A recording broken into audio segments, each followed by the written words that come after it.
Palacode Kadamadai railway கேட்டின் அருகே உள்ள தேநீர் கடையில் துணை முதல்வர் உதயநிதி ஸ்டாலின் தேநீர் அருந்தி அருகில் உள்ள பொதுமக்களிடம் வாக்கு சேகரித்தார். தருமபுரி மாவட்டம் பாலக்கோடு சட்டமன்ற தொகுதியில் திமுக வேட்பாளரும் முன்னாள் எம்பியுமான டாக்டர் செந்தில்குமாரை ஆதரித்து பிரச்சாரம் மேற்கொண்ட அவர் ரயில்வே கேட் மூடப்பட்டிருந்த நேரத்தில் அங்கிருந்த தேநீர் கடையில் அமர்ந்து மக்களுடன் உரையாடினார். பின்னர் அங்கிருந்து நடந்து சென்ற நகர பேருந்தில் ஏறி பயணிகளிடம் வாக்கு சேகரித்தார். பேருந்தில் இருந்த பெண்கள் அவருடன் கைகுலுக்கி மகளிர் உரிமைத்தொகை திட்டம் குறித்து மகிழ்ச்சி தெரிவித்தனர். மேலும் கடைமடை ரயில்வே கேட்டில் இருந்த பொதுமக்களிடம் துணை முதலமைச்சர் உதயநிதி ஸ்டாலின் வாக்கு சேகரித்தார்.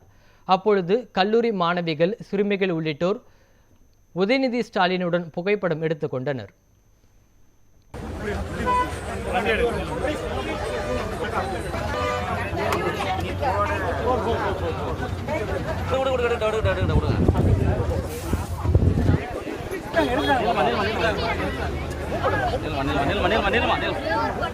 நில்லுமா